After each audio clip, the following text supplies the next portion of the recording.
kita tundukkan kepala kita mau bersama-sama masuk dalam doa kita berfirman layak Tuhan. Berfirman layak Tuhan. Sebab aku mendengarkan, nyatakanlah kepadaku.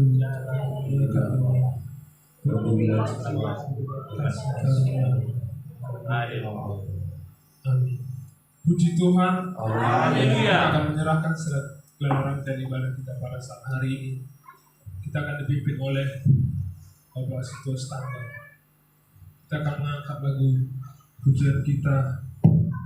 Hosi Pamaluau, saya topot ma awal, saya unang mandau-dau, hosian rohakon.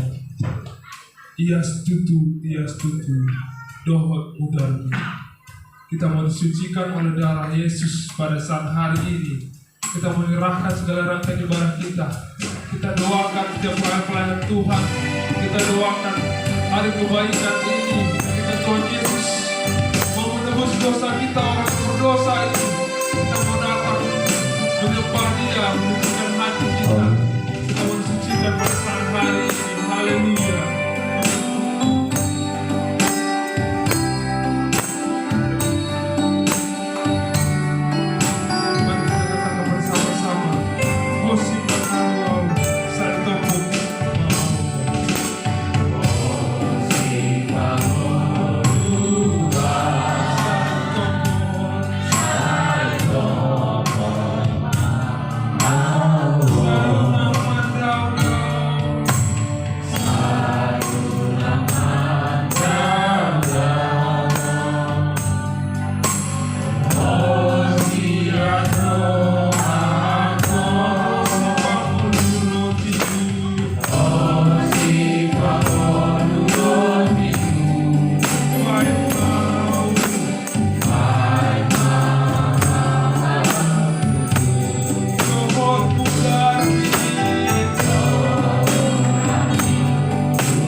Terima kasih Tuhan, terima kasih. Terima kasih Tuhan atas segala kasih karunia Tuhan. Pada hari yang berbahagia ini, kembali kami datang hamba-hamba-Mu yang berdosa, datang sujud untuk memohon pengampunan ya Tuhan, yang telah Engkau berkorban Tuhan kayu salib. Engkau telah mengorbankannya Tuhan untuk menebus dosa-dosa kami. Pada hari yang berbahagia kami sangat mengucap syukur Tuhan atas segala pengorbanan-Mu ya Bapa yang telah menebus dosa-dosa kami Tuhan. Engkau tahu Tuhan kami hamba-hamba-Mu yang berdosa, yang tidak luput dari berbagai segala dosa-dosa yang kami perbuat Tuhan. Kiranya Engkau Tuhan yang selalu mengampuni segala kesalahan. Ampunilah Tuhan segala kekurangan hamba-hamba, segala sesuatu yang tidak layak di hadapan-Mu. Engkaulah Tuhan yang mengajar-ajar kami. Terima kasih Tuhan atas segala permintaan Tuhan. Pada hari ini Tuhan kembali kami memperingati hari kematian-Mu Tuhan untuk menebus dosa-dosa kami. Kiranya ini menjadi sebuah momen Tuhan untuk kami Tuhan datang kembali sujud ke hadapan-Mu untuk memohon pengampunan dosa daripada-Mu. Berkatilah Tuhan pada kami di dalam ibadah kami Tuhan, begitu kepada yang memimpin kami Tuhan. Pada Bapak Sintur kami Tuhan yang membawakan puji-pujian pada Engkau, berkatilah dia Tuhan. Berikanlah Tuhan talenta-talenta pujian-pujian Tuhan pada hari ini, untuk kami memuji memuliakan nama-Mu Tuhan, untuk diperdengarkan di hadapan. Begitu juga anak kami Tuhan yang membawakan alunan musik Tuhan. Engkau berkatilah Tuhan kembangnya Tuhan. Berkatilah setiap jemarinya Tuhan memainkan musik ini, agar kiranya kami menentukan musik yang indah dan luar biasa di hadapan. Begitu juga anak kami Tuhan sebagai sini. Engkau berkatilah mereka Tuhan. Berkatilah setiap langkah di kehidupan mereka Tuhan, baik dalam pendidikan mereka juga ya. Itu juga Tuhan setiap ibadah kami. Pada Bapak Gembala sidang kami Tuhan yang akan membawakan sebagian dari firman-Mu. Engkau berkatilah ya Bapak. Berkatilah segala sesuatu apa yang ada dalam hati Bapak Gembala kami Tuhan. Di dalam kehidupannya Tuhan, Engkau selalu menyertai Tuhan, agar kiranya kami domba-domba ini Tuhan bisa menjadi domba yang baik di hadapan Gembala kami. Terima kasih Tuhan. Begitu juga saudara kami yang belum bisa hadir berkumpul di tempat ini Tuhan. Engkau jamalah hati mereka Tuhan. Jamalah setiap hati dan pikiran mereka, agar kiranya mereka tahu sujud datang ke hadapan-Mu, karena begitu besar pengorbanan-Mu ya Bapa kepada hamba-hamba. Terima kasih Tuhan, terima kasih. Berkati juga Tuhan segala sesuatu yang ada di dalam rumah, di sekitaran rumah Bapa ini Tuhan. Setiap jiwa-jiwa yang mendengarkan di hari ini Tuhan, maupun akan hari esok Tuhan, Engkau berkati Tuhan. Terima kasih Tuhan, terima kasih Bapak. Berkatilah kami hamba-hamba-Mu yang ada di tempat. Setiap jiwa-jiwa yang merindukan Tuhan, yang kami datang kembali sujud berhadapan di hadapan-Mu Tuhan, untuk mohon pengampunan hanya daripada-Mu. Hanya kepada-Mu lah kami Tuhan berharap, dan hanya Engkau lah yang kami andalkan. Berkatilah ibadah kami Tuhan dari awal hingga akhir, karena hanya Engkau lah yang hadir bersama-sama kami di tempat ini. Terima kasih Tuhan, terima kasih ya Bapa. Dalam nama Yesus Kristus kami serahkan ibadah kami ini hanya ke dalam tangan. Terpujilah nama-Mu Tuhan hari ini sampai selama-lamanya. Haleluya. Amin.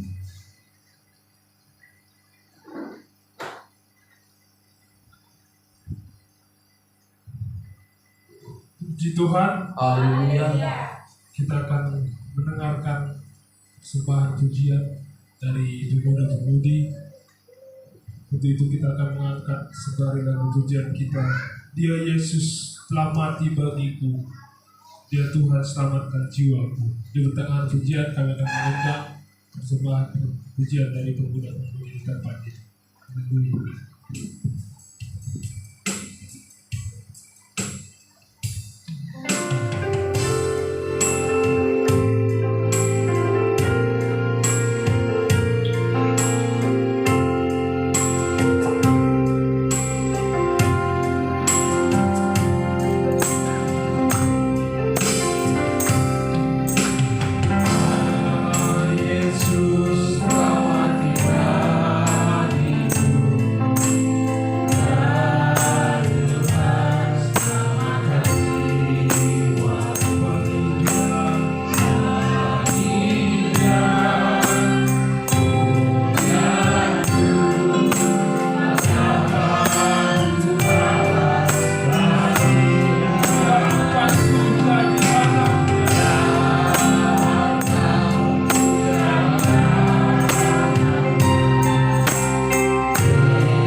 Puji Tuhan. Haleluya. Ketika Tuhan Yesus disalibkan di Bukit Golgota, Dia sempat mengeluh tentang kehidupan. Siksaan yang Dia terima sempat Dia merasa tidak sanggup melewati itu, sehingga Tuhan mengatakan sudah selesai, dan Allah menurunkan kuasanya untuk memberikan kasih bagi kehidupan, bagi penyelamatan umat manusia.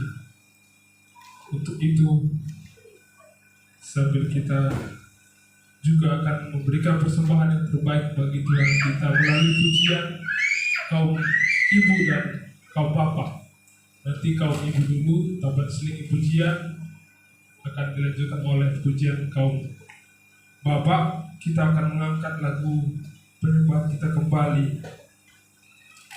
Hanya Kau Tuhan di hidupku, Kau berikan hidup yang baru. Darah menyucikan, pulihkan hatiku. Kunyatakan Kaulah segalanya. Haleluya.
Aku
selingi pujian, langsung kau Bapa.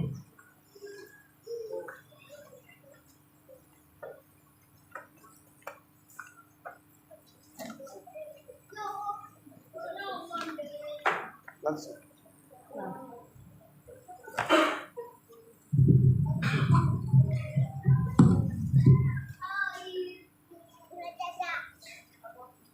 Nanti tunggu siap ya.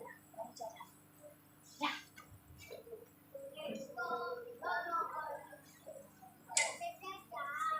Siap ya.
Puji Tuhan, kita telah memberikan yang terbaik, persembahan pujian pada saat hari ini. Kita juga nanti akan melakukan perjamuan kasih melalui cawan dan roti di tempat ini. Sebelumnya kita akan memberikan yang terbaik pada saat hari ini, persembahan yang pertama dan yang kedua, untuk kita bisa menikmati juga nanti perjamuan kasih dari apa yang kita beri dan kita kembali kepada kita juga. Kita akan mengangkat lagu pujian kita, ku bawa kepadamu Tuhan persembahanku ini. Amin.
Tibalah saatnya kita mempersiapkan piring-piring rohani kita.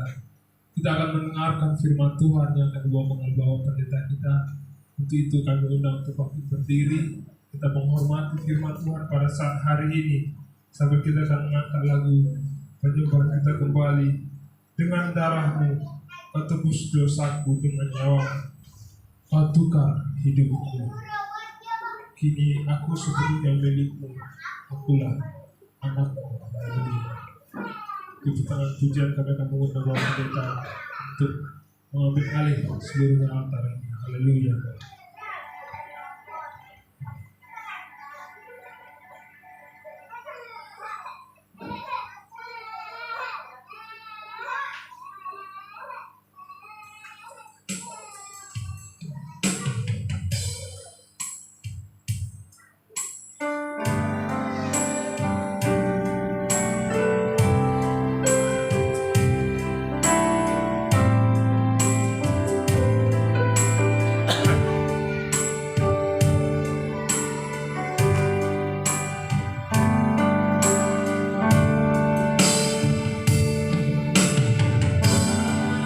Darah-Mu Kau tebus dosa-Mu, dengan nyawa Kau tukar hidupku. Kini aku sepenuhnya milik-Mu, akulah anak-Mu. Yesus, Yesus, Yesus, Yesus.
Pujian, syukur, hormat dan kemuliaan hanya bagi Tuhan bersifat. Dalam persekutuan ibadah Jumat Agung, memperingati akan pengorbanan kematian-Mu di kayu salib, segenap umat-Mu dan hamba-hamba-Mu, kami boleh berkumpul di bait kudus. Kami boleh bersyukur, berterima kasih atas seluruh kebaikan Tuhan. Kau sudah mati demi dosa, sebab hanya ini yang boleh kami perbuat Tuhan. Sebentar nanti kami akan masuk untuk menikmati perjamuan kudus, di mana kami boleh mengambil bagian, satu di dalam kematian, bahkan satu di dalam kebangkitan. Sebelum semuanya itu kami selenggarakan di tengah persekutuan ibadah ini, Maka izinkanlah firman-Mu akan berbicara melawat hati kami. Setiap benih firman-Mu yang sudah dipersiapkan oleh hamba-Mu kiranya boleh ditaburkan di tanah hati kami yang terbaik, sehingga firman itu akan bertumbuh dan Tuhan yang memberkati semuanya. Terima kasih Bapa. Urapilah hamba-Mu dan urapilah kami sekalian. Di dalam nama Tuhan Yesus kami sambut kebenaran firman-Mu. Haleluya. Amin. Silakan duduk.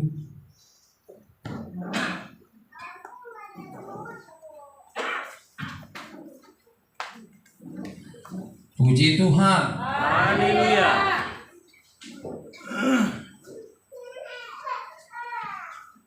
Kita bersyukur kalau hari ini kita boleh ada di tempat ini, di mana kita turut mengambil bagian, turut merasakan akan setiap pengorbanan dan penderitaan Yesus lebih kurang 2000 tahun yang lalu di alam semesta ini, sebab Dia mati sesungguhnya demi saudara dan saya yang seharusnya kitalah yang layak untuk mati, kitalah yang layak untuk menderita, dihina, diolok, bahkan dipertontonkan menjadi sesuatu yang sudah diambil alih oleh Yesus karena kasih-Nya yang begitu besar. Saya bersyukur kalau hari ini kita semua jemaat Tuhan boleh mengambil bagian 3 kali pujian, persembahan pujian berturut-turut dari pemuda-pemudi, kaum ibu dan kaum bapak. Saya berharap bukan hanya dalam momen-momen begini, tapi kalaupun mungkin momen ini mengawali, tetapi jangan ini juga yang menjadi terakhir. Ya, biarlah ini berkelanjutan, biarlah ini terus. Kalau muda-mudi sudah, saya berharap kaum ibu konsisten lah. Saya sudah katakan hari Minggu kemarin, kalaupun tidak bisa setiap minggu, paling tidak 2 kali sebulan.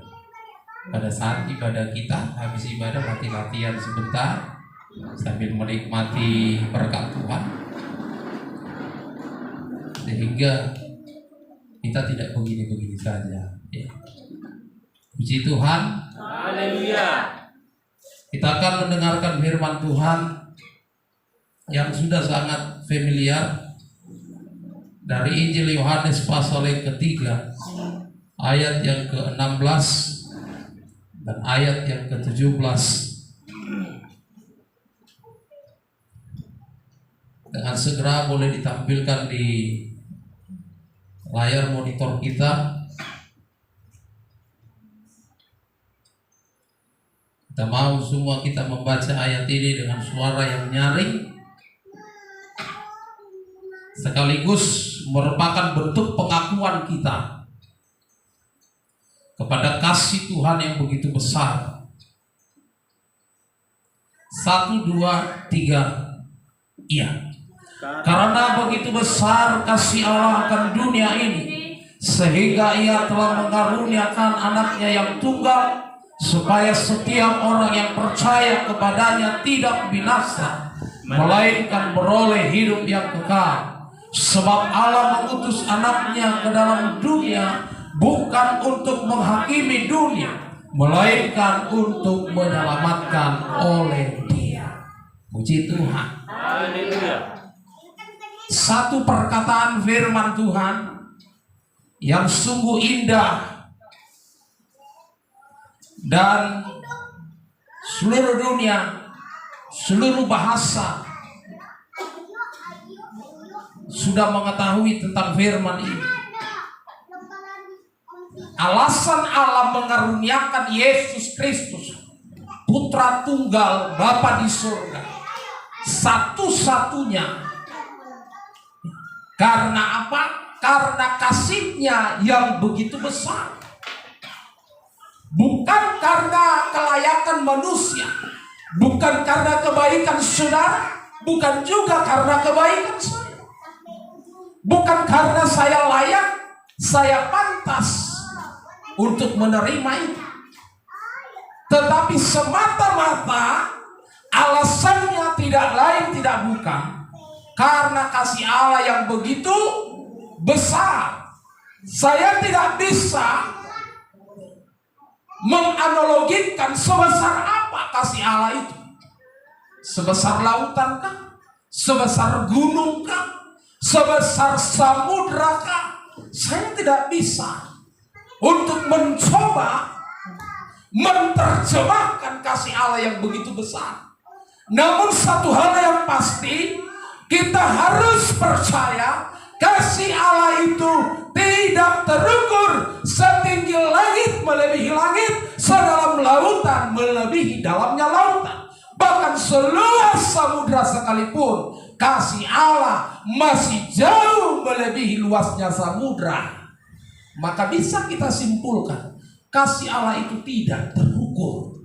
Kasih Allah itu tidak terbatas. Kasih Allah itu tidak dibatasi oleh ruang dan waktu. Jadi kalau ada orang berkata, sebesar apa sih kasih Allah? Tidak ada batasnya. Tidak ada batasnya. Kalau kasih saya kepada sesama saya, tentu saudara ada batasan. Kasih saya kepada keluarga ada batasan, saudara. Sekalipun mungkin orang tua yang sudah melahirkan saya sekarang sudah berstatus sebagai ayah kepada anak-anak saya. Maka ketika ada kebutuhan-kebutuhan, tidak pernah itu kita bisa bohongi. Kalau kita jujur, sudah ada batas-batasan. Maka saya harus prioritaskan anak dan istri saya. Maka mungkin saya akan berpikir, jangan sama saya aja, mah. Ada abang-abang saya, ada kakak saya, ada adik saya. Tentu ada batasan. Kasih manusia mungkin akan dicoba, ditakar-takar. Tetapi kasih Yesus dicurahkan melimpah-limpah, saudara. Sejauh manusia, seluruh alam semesta ini, sejauh dia mau percaya kepada kasih itu, maka dia turut masuk dalam keselamatan itu.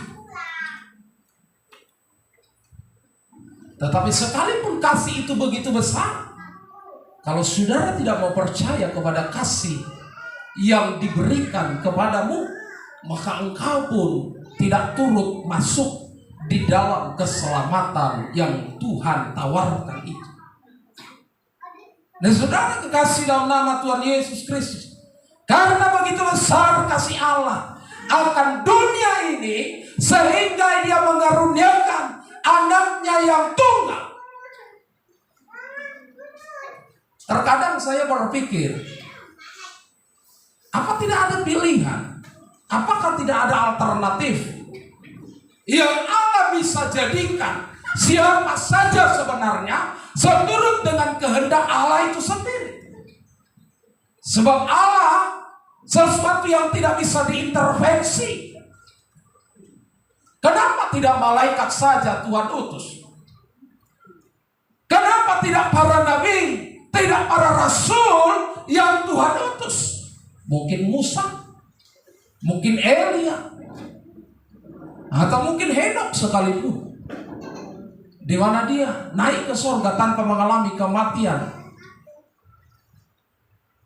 Atau mungkin saya berpikir, atau saudara pun mungkin berpikir, udahlah, Ibu Yesus sajalah dikorbankan untuk itu. Atau ayah daripada Yesus saja dikorbankan untuk itu. Apakah tidak berlebih-lebihan kalau Yesus yang dikorbankan? Ya. Yang pertama saudara, alasannya karena karunia itu diberikan lewat pribadi Yesus. Yang pertama dikatakan oleh firman Tuhan, karena ada keterkaitannya dengan iman, dengan kepercayaan. Ayat yang ke-16, supaya setiap orang yang percaya kepadanya tidak binasa melainkan beroleh hidup yang kekal. Alkitab tidak pernah membenarkan percaya kepada malaikat akan dijamin dapat hidup yang kekal. Percaya kepada nabi, percaya kepada rasul akan dijamin mendapat hidup yang kekal. Saya tidak tahu kalau agama di luar Kristen. Ada orang terlalu membela rasul, percaya kepada rasul. Mungkin mereka yakini kalau meneladani seluruh sifat-sifat daripada rasul itu, maka mungkin mereka yakin akan sampai ke surga. Jadi alasan yang pertama, harus Yesus yang dikaruniakan. Tidak boleh pribadi yang lain sekalipun, karena keterkaitan dengan iman percaya. Karena kalau pribadi yang lain, seyakin apapun engkau, sebesar apapun kepercayaanmu selain kepada Kristus, maka tidak ada jaminan engkau akan masuk dalam kerajaan Allah. Jadi ini perlu kita catat. Kenapa harus Yesus? Karena hanya percaya lewat Yesus saja orang diselamatkan. Kalau tidak melalui Yesus tidak diselamatkan. Kisah Para Rasul 4 ayat yang ke-12.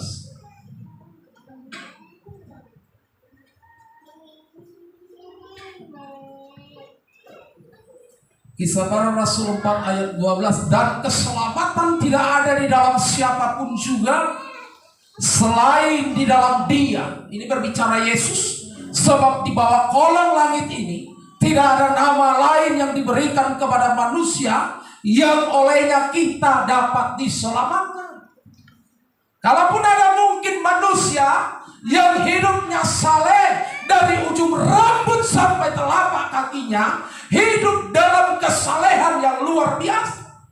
Katakan dulu, mungkin contoh soal seorang Nuh, yang Alkitab mengklaim Nuh itu hidup saleh, tetapi tidak akan ada jaminan di dalamnya.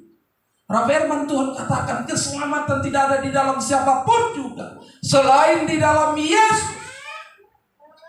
Bukan hanya di dunia ini, di seluruh seantero dunia ini hanya pribadi Yesus. Ada orang mungkin menawarkan engkau bisa selamat lewat jalur ini, engkau bisa ke surga lewat beriman kepada ini. Sehingga senada dengan ini, Yesus berkata, akulah jalan dan kebenaran dan hidup. Tidak ada satu orang pun yang sampai kepada Bapa kalau tidak melalui Aku. Kitab Kisah Para Rasul ini menyaksikan tentang pribadi Yesus itu. Tetapi dalam kitab Yohanes, Yesus pun menyaksikan dirinya sendiri. Akulah jalan. Dia memproklamasikan, dialah jalan. Tidak ada seorang pun sampai kepada Bapa. Bapa itu di mana? Di sorga. Bapa kami yang di sorga, dikuduskanlah nama. Berarti Bapa di sorga. Maka kalau kita ganti Bapa itu dengan sorga, sah-sah saja kan? Tidak ada yang sampai kepada sorga atau ke sorga kalau tidak melalui Yesus. Jadi clear ya. Yang kedua alasannya kenapa harus Yesus yang dikaruniakan? Karena Yesuslah yang tak bercacat, tidak bercela, tidak bernoda. Nah, tidak akan mungkin yang kotor, tidak akan mungkin yang najis, tidak akan mungkin yang penuh dengan cacat, penuh dengan noda akan bisa untuk menghapuskan dosa orang yang berdosa. Tidak bisa. Orang yang akan membersihkan pasti adalah orang yang bersih. Tidak mungkin orang kotor membersihkan orang kotor. Alkitab berkata tidak mungkin orang buta menuntun orang buta, karena akan jatuh ke jurang. Sama-sama rugi sudah. Alias sia-sia. Nah, kalau ada orang berusaha melakukan itu, maka usaha itu akan menjadi sia-sia. Karena hanya Yesuslah yang tak bercacat dan tak bercela. Dalam 1 Petrus 1 ayat yang ke-18,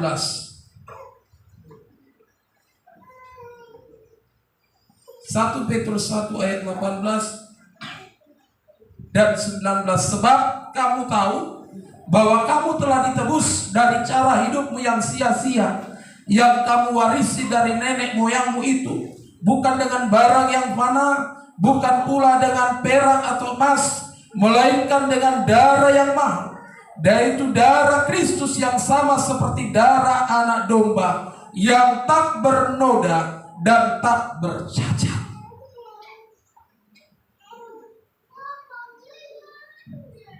Hanya darah Yesus yang tidak bernoda. Hanya darah Yesus yang tidak terkontaminasi. Tetapi darah yang suci, itulah yang bisa, itulah yang layak untuk dikorbankan menjadi penebusan setiap orang-orang yang berdosa. Jadi yang kedua alasannya, karena hanya Yesus yang tidak bercacat, hanya Yesus yang tidak bernoda.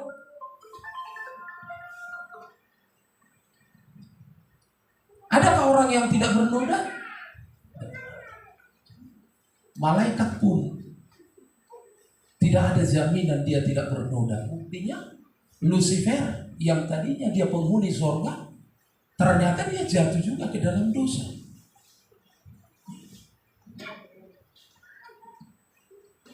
Nabi-nabi, rasul-rasul banyak juga terjebak dalam dosa.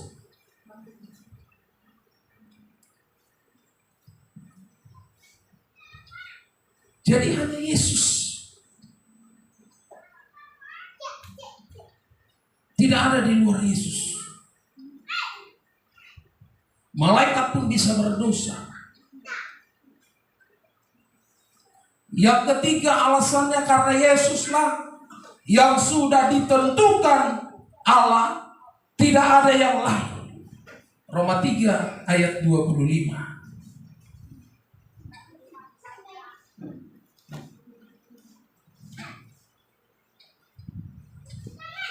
Roma 3 ayat 25, demikian firman Tuhan. Kristus Yesus telah ditentukan Allah menjadi jalan pendamaian karena iman. Dalam darahnya, hal ini dibuatnya untuk menunjukkan keadilannya, karena ia telah membiarkan dosa-dosa yang telah terjadi dahulu pada masa kesabarannya. Jadi Allah yang sudah ditentukan, tidak ada yang lain.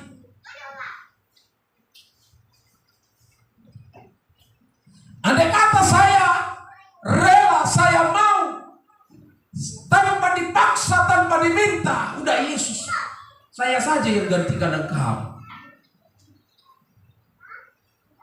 Walaupun saya mau, saudara, tapi Yesus tidak akan pernah mau. Surga tidak akan pernah merestui permintaanmu yang mungkin dengan ketulusanmu, yang mungkin dengan keikhlasanmu sekalipun, karena engkau tidak layak. Salah seorang dari ke-12 murid Yesus yang bernama Simon Petrus pernah berkata, "Guru, aku rela mati bersama dengan engkau." Itu spontan dia kata. Saya tidak tahu apa karena emosionalnya, tapi Alkitab berkata dalam Lukas pasal 22 ayat 33, Petrus mengatakan itu. Atau mungkin karena supaya dilihat 11 murid yang lain dia hebat, itu urusan dia lah. Tapi Alkitab pernah berkata, Petrus itu pernah menawarkan diri mau mati bersama dengan Yesus. Dari ke-12 murid itu hanya dialah yang pernah dengan tulus berkata, "Aku mau mati dengan engkau. Sekalipun aku mati bersama dengan engkau, aku mau." Dia sudah level rasul. Tapi tidak akan mungkin siapapun di antara kita yang mau rela mati karena kita tidak ditentukan. Yang ditentukan itu adalah Yesus sendiri. Yesus sendiri yang ditentukan.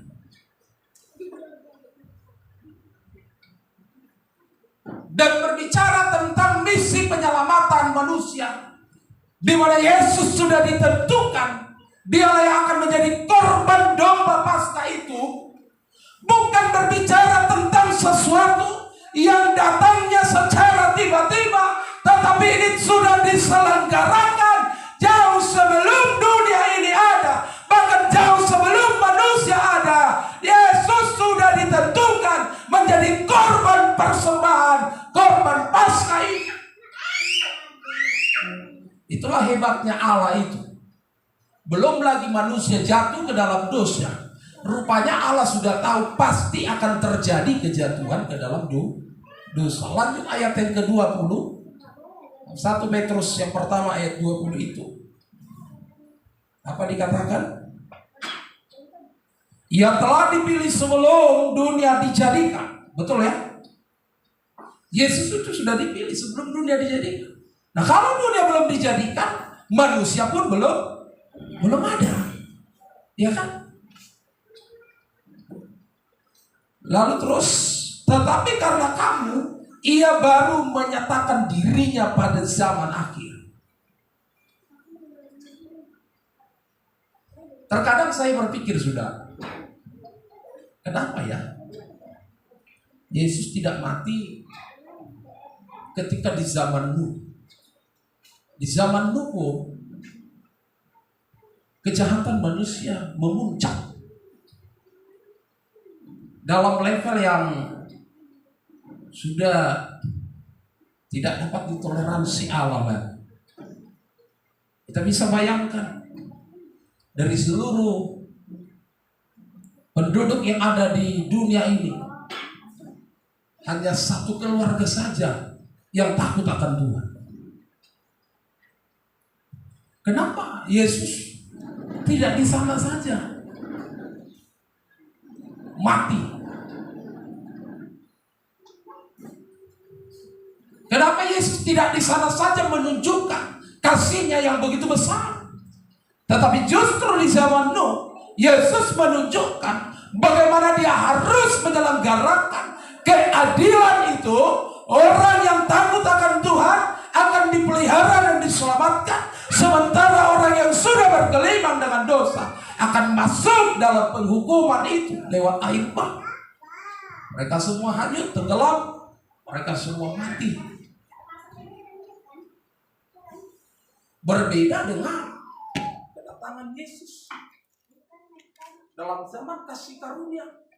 Bukan manusia yang mati, tetapi Yesus yang mati. Saudara kasih dalam nama Tuhan Yesus Kristus. Beruntunglah saudara dan saya masuk dalam zaman kasih karunia itu, sehingga saudara dan saya turut menikmati kasih Allah yang begitu besar. Kalau mungkin kita hidup dalam zaman Nuh, saudara, kita mungkin tidak bisa bayangkan. Ada banyak di sana tangisan, rintihan. Mungkin ayah akan melihat anaknya tenggelam. Dia akan menyaksikan seluruh anggota keluarganya tercerai-berai. Ada yang di barat, ada yang di timur. Ya, tidak menentu, sudah. Ada yang sangkut mungkin di batang pohon. Sesuatu yang sangat mengerikan. Tetapi kasih Yesus adalah sesuatu kebaikan, sukacita yang dipercayakan bagi setiap orang-orang. Sehingga kalimat dalam kitab Yohanes tadi berkata, karena begitu besar kasih Allah, Dia mengaruniakan. Berbicara mengaruniakan adalah pemberian. Pemberian yang diberikan Allah kepada manusia. Kalau saya memberikan sesuatu, saya tidak bisa jamin itu yang terbaik. Tetapi kalau pemberian Allah, yakin dan percayalah, itulah yang terbaik. Dan orang yang diberi, dia tidak bisa komplain. Dia tidak bisa menggerutu. Orang yang diberi, maka dia harus terima apa adanya. Dia harus menyambut bagaimana pemberian Allah itu.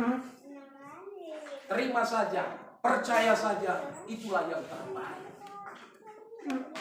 Dan Alkitab berkata, Allah tidak akan memberikan putranya yang tunggal itu untuk kedua kali disalibkan.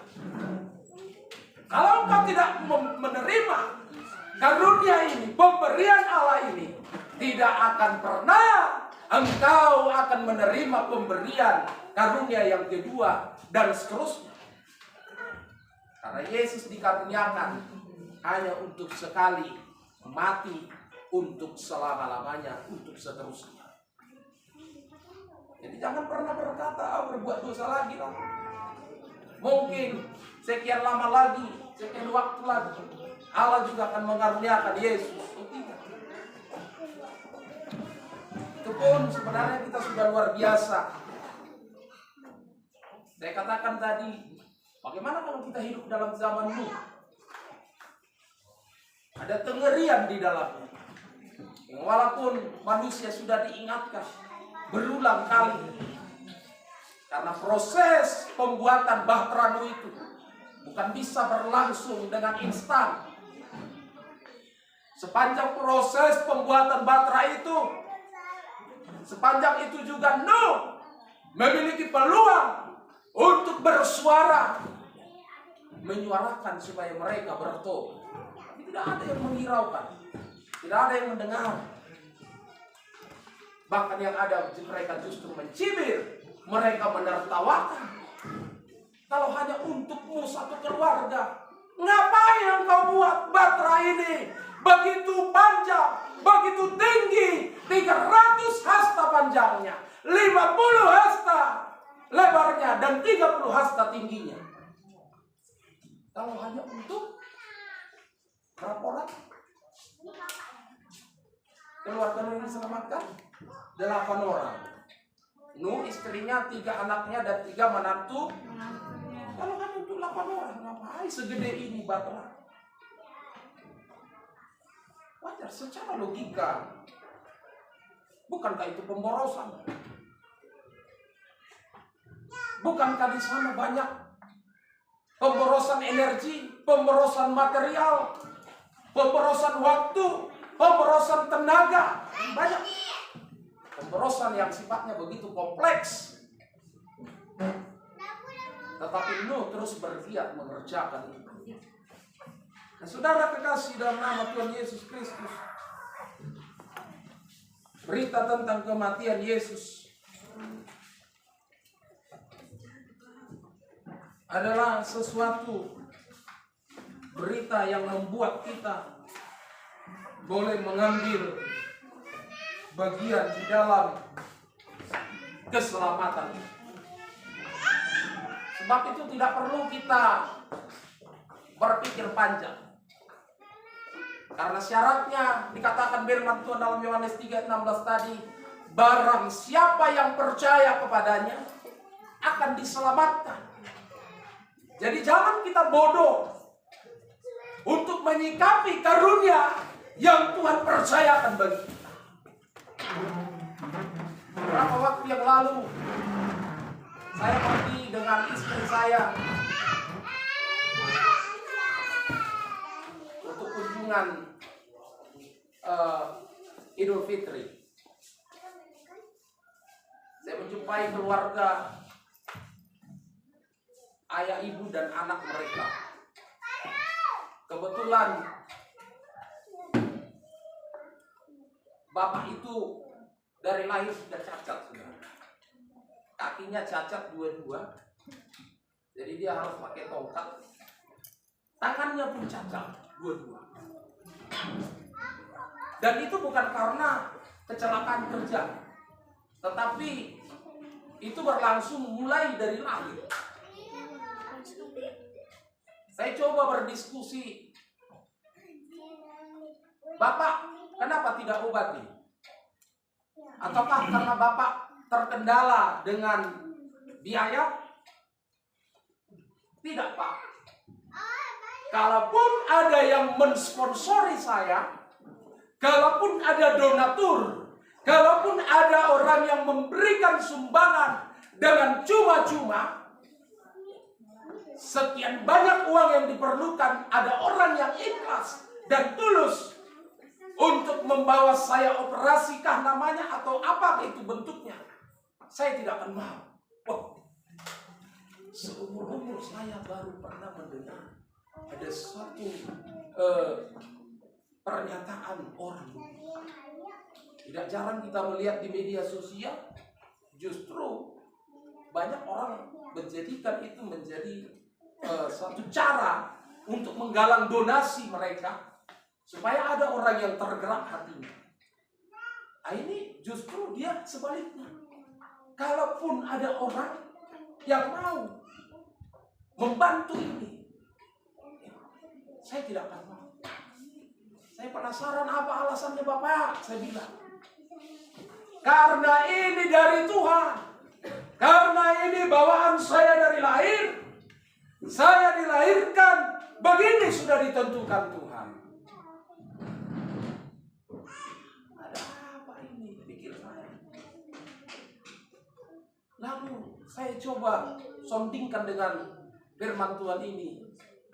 Ketika saya mempelajari di rumah. Kalau saudara sudah dilahirkan, lahir pun sudah berdosa. Lalu ada pribadi yang menawarkan penebusan dosa. Apakah saudara memiliki sifat, apakah saudara memiliki ketentuan seperti seorang bapak itu? Tidak, Tuhan Yesus. Memang dari si Adam dan si Hawa pun saya sudah lahir berdosa. Saya tidak akan mau. Saya sudah ditakdirkan itu. Padahal ada pribadi yang tulus, yang tanpa meminta imbalan, tanpa harus ada syarat ini dan itu. Yang penting kita percaya, maka keselamatan diberikan bagi. Aneh, saudara. Sesuatu yang tidak saya duga-duga. Pernyataan itu diungkapkan bukan hanya di depan saya, tetapi juga di depan istri. Mungkin kalau depan istrinya itu sudah sering. Ya mungkin istrinya, atau mungkin dia berpikir, nama ada martabak, ya kan? Apa yang salah dari pikiran laki-laki saya ini, suami saya ini? tidak mau? Siapa istri yang tidak mau suaminya bisa normal kembali, sehat kembali? Ya kalaupun tidak 100% normal, tetapi dia akan bisa beraktivitas, apalagi suami sebagai tulang punggung, sebagai pencari nafkah. Anehnya saudara, saya melihat hal itu bukan menjadi satu alasan supaya dia bisa berpangku tangan atau melempar tanggung jawab, tetapi justru dia giat sudah bekerja setiap hari. Tidak disayangkan, 2 kakinya cacat, 2 tangannya luar biasa. Ya. Kalau Yesus tawarkan, ya, kasih karunia itu sudah. Jangan engkau terjebak dalam paradigma yang salah sehingga engkau tidak mampu menerima kasih karunia Allah itu. Engkau tidak mampu menyambut Allah itu dengan baik. Ada yang menolak, ada. Sebab Alkitab berkata dia datang kepada milik kepunyaannya, tetapi milik kepunyaannya tidak menerimanya. Kira-kira begitulah ini pernyataan seorang bapak ini. Dia datang. Yesus datang kepada milik kepunyaannya. Ya. Menawarkan kasih. Kasih yang begitu besar. Tetapi milik kepunyaannya tidak mau menerima kasih. Bukan menawarkan beban. Bukan menawarkan persoalan. Tetapi menawarkan kasih. Pertanyaannya, bagaimana respon kita ketika berita ini dikumandangkan hari ini, bahkan jauh ketika Yesus lahir ke dunia? Sudah dikatakan dalam setiap momen Natal, ayat ini selalu diperdengarkan. Sehingga ia mengaruniakan anaknya yang tunggal. Berbicara tentang mengaruniakan, bukan hanya hidupnya saja yang dikaruniakan, bukan hanya kelahirannya saja yang dirayakan, tetapi juga dikaruniakan hidup dan matinya Yesus kepada kita. Jadi Allah tidak mau mengaruniakan sesuatu itu kepada saudara dan saya setengah-setengah. Tidak. Tetapi seutuhnya hidupnya dikaruniakan kepada umatnya, dan matinya pun dikaruniakan untuk saudara dan saya. Saya tidak bisa bayangkan. Mungkin kita akan melanglang buana mengitari seluruh alam zakat raya ini. Saudara tidak akan pernah menemukan ada kasih seperti kasih Kristus. Ada pujian kita yang berkata, belum pernah ada kasih di dunia. Terus.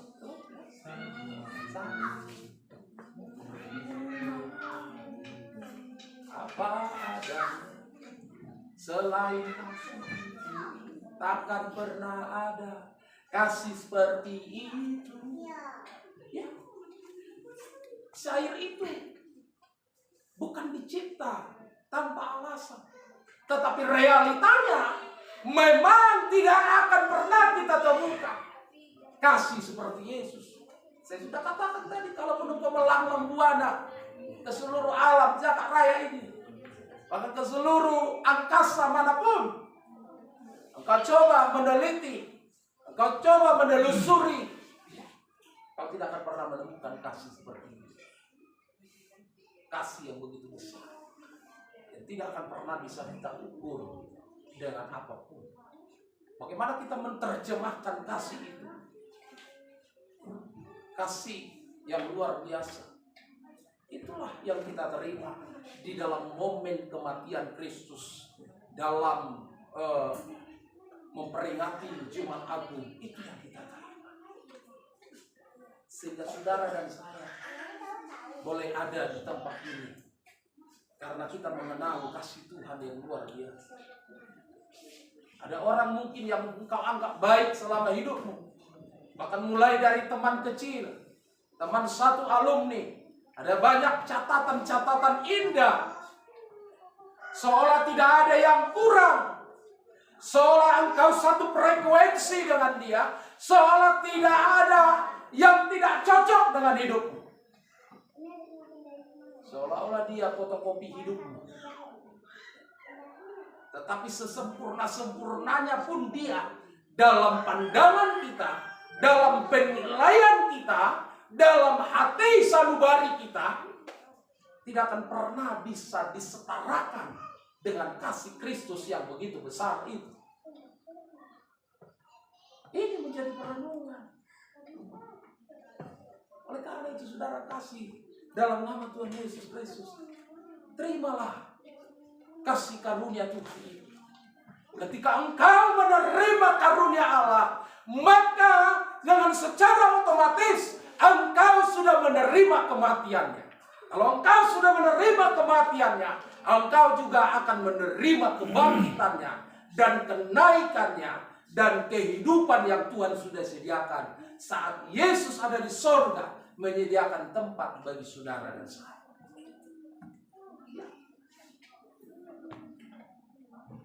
Jadi ketika kita sudah percaya kepadanya, meyakini kasih karunia yang diberikan itu, maka kita sudah menerima kematiannya. Ketika kita menerima kematiannya, berarti kita sudah menjadi satu dengan apa yang dikatakan kematian itu, dan kita juga menjadi satu dengan apa yang dikatakan kebangkitan. Jadi bukan hanya sebatas percaya, tetapi harus menerima kematian. Orang yang menerima kematian berarti dia harus siap pikul salib, sangkal diri, dan mengikut Yesus. Dengan bahasa sederhananya, kita harus siap ikut menderita bersama dengan Tuhan. Seperti pujian kita yang berkata, aku mau iring Yesus, aku mau iring Yesus sampai selama-lamanya. Meskipun saya susah menderita dalam dunia, saya mau iring Yesus sampai selama-lamanya. Jadi tidak bisa hanya sebatas percaya. Percayanya engkau mau, tetapi kematiannya engkau tidak mau. Karena Yesus pun dikaruniakan bukan hanya untuk hidupnya, tetapi untuk matinya pun dia dikaruniakan sebagai saudara dan saya. Terimalah, renungkanlah. Pada sebentar kita akan masuk dalam perjamuan kudus. Persiapkanlah hatimu menerima kasih karunia yang begitu besar dan menerima kematiannya, bahkan kebangkitannya dan kehidupannya, supaya engkau juga ikut mengambil bagian dalam kehidupan yang kekal selamanya. Amin. Kita akan masuk dalam perjamuan khusus. Kami mengundang para hamba-hamba Tuhan untuk maju ke depan.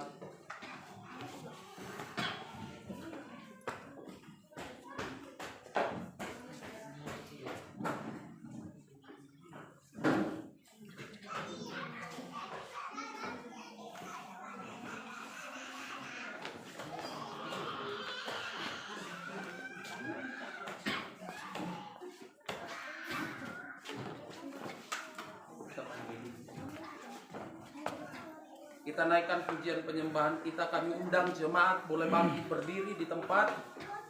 Salibnya, salibnya selama mulia. Haleluya. Salibnya,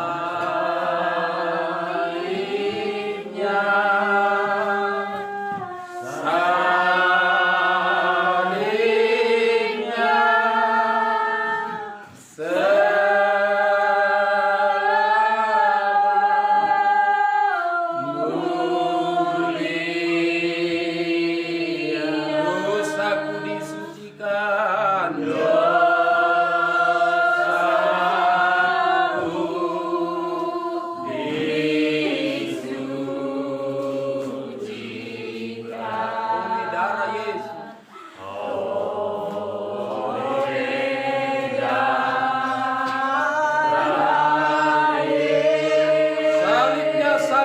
selama mulia hamba-hamba Tuhan kita berdoa.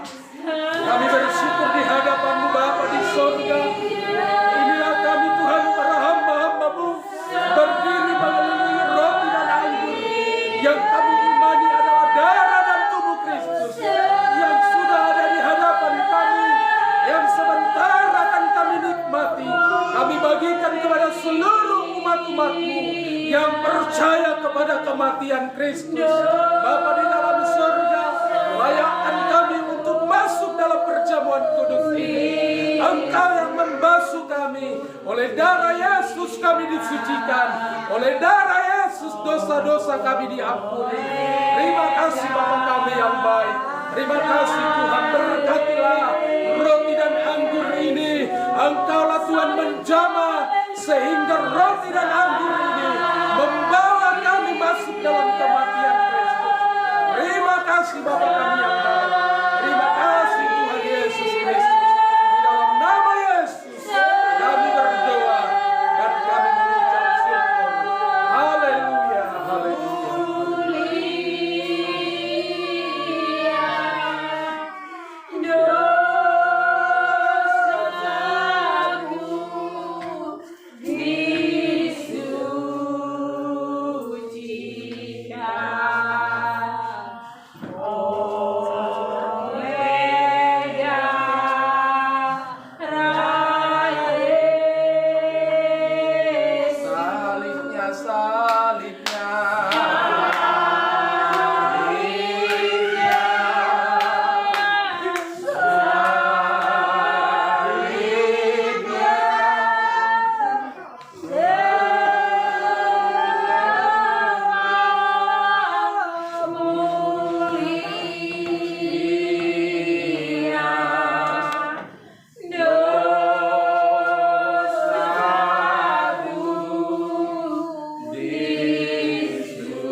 Haleluya. Kita dengarkan kebenaran firman Tuhan. Saudara angkat roti di tangan kanan saudara. Dengarkan firman Tuhan. Sebab apa yang telah aku teruskan kepadamu telah aku terima dari Tuhan, yaitu bahwa Tuhan Yesus pada waktu malam ia diserahkan mengambil roti, dan sesudah itu ia mengucap syukur atasnya, ia memecah-mecahkannya dan berkata, inilah tubuhku yang diserahkan bagi kamu, berbuatlah ini menjadi peringatan akan aku. Kita makan.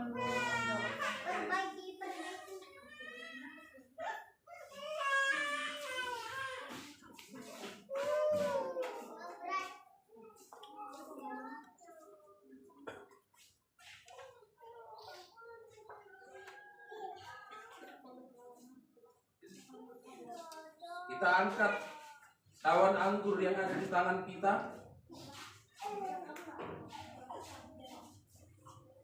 Demikian juga ia mengambil cawan sesudah makan lalu berkata, cawan ini adalah perjanjian baru yang dimeteraikan oleh darahku. Berbuatlah ini setiap kali kamu meminumnya menjadi peringatan akan aku. Kita minum. Haleluya.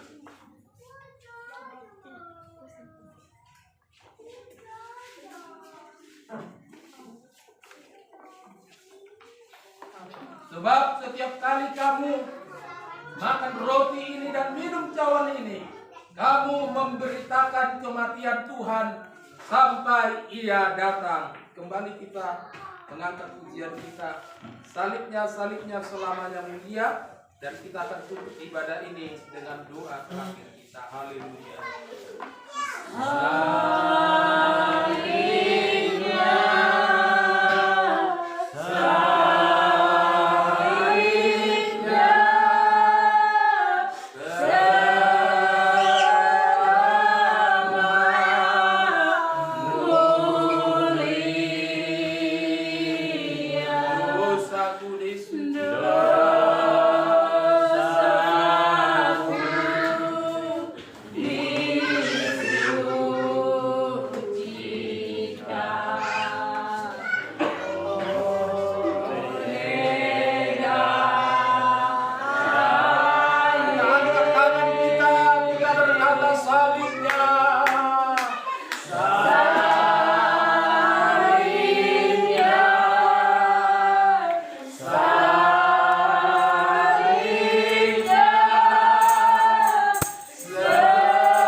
kematian sampai yakin kami disembuhkan dalam nama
bersyukur kita pada hari ini. Kita sangat bersyukur Tuhan yang ajaib, yang punya Allah. Mari kita bawa doa kita untuk anak-anak keluarga kita, pelayanan kita di generasi. Haleluya, haleluya. Jamah Tuhan, jamah setiap kami Tuhan Yesus, jamah kami Tuhan. Raja yang agung dan mulia, Allah yang sudah bertahun-tahun Tuhan Yesus. Kami berdoa, kami berharap haleluya, haleluya, kemuliaan untuk melihat bagaimana hidup kami, kelemahan kami dalam seluruh perjalanan kami. Percaya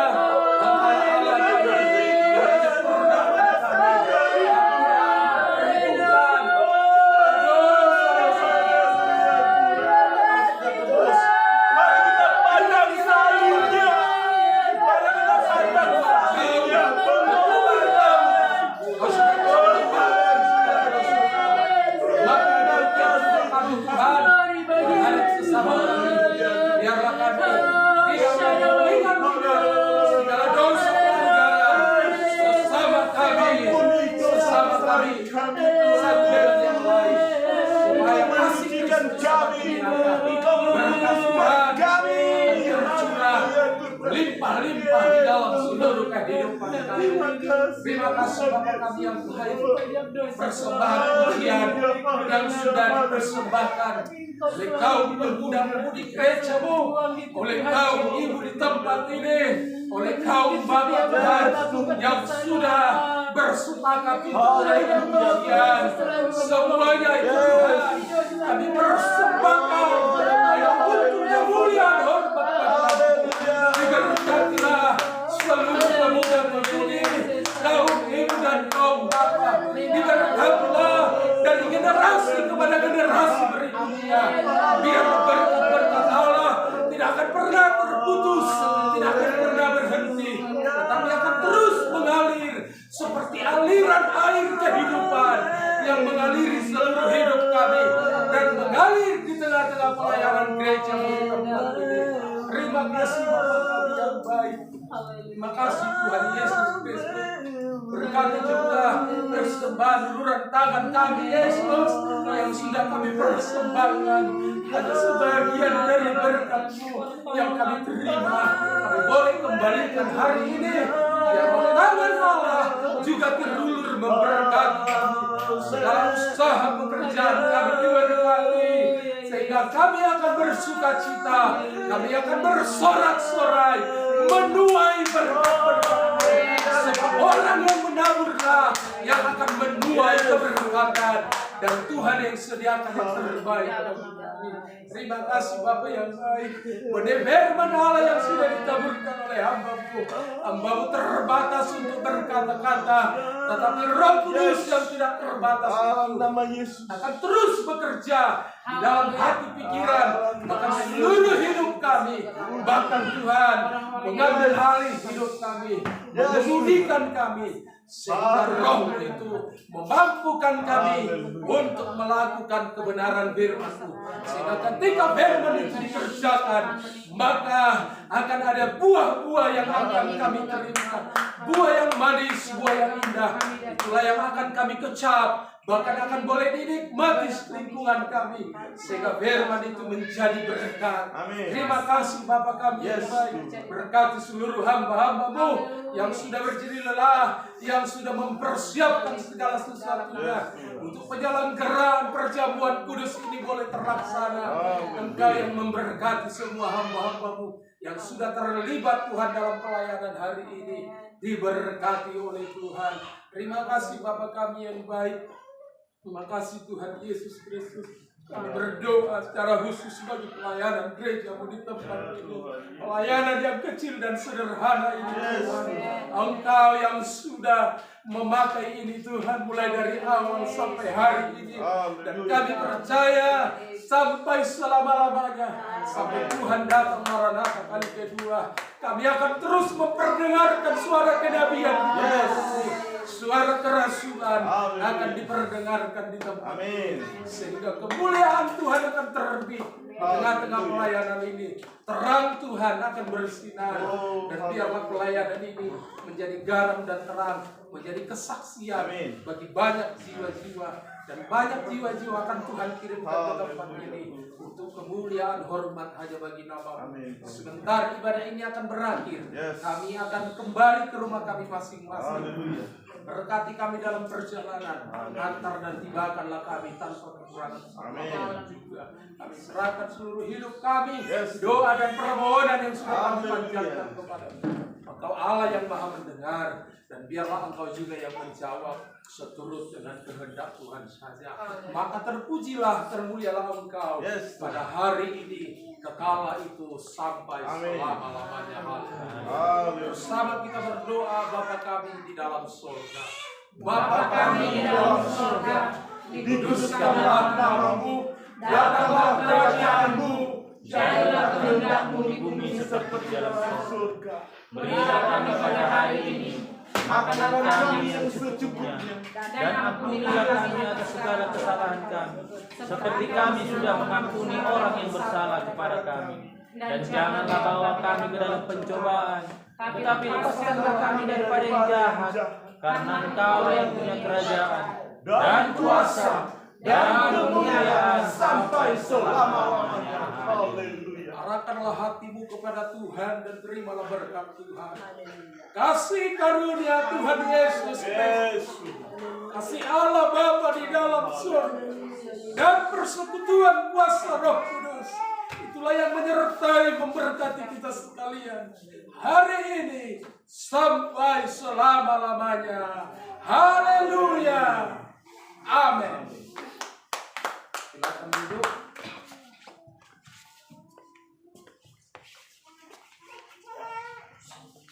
Kita akan menaikkan pujian sukacita. Sekarang telah tiba keselamatan dan kuasa. Ambil pujian ini kita naikkan. Kami persilakan hamba-hamba Tuhan untuk mengumpulkan cawan yang ada di tangan jemaat. Sekarang telah tiba keselamatan dan kuasa. Haleluya.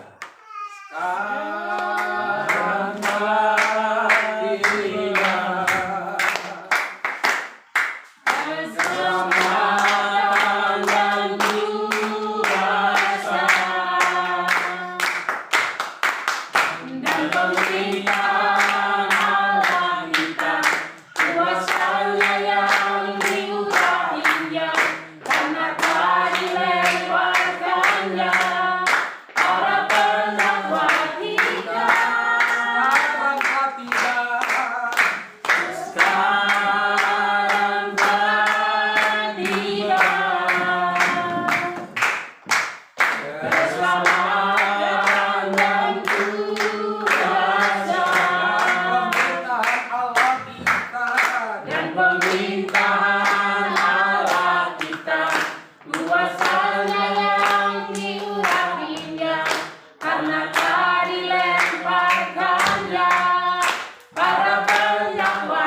Foto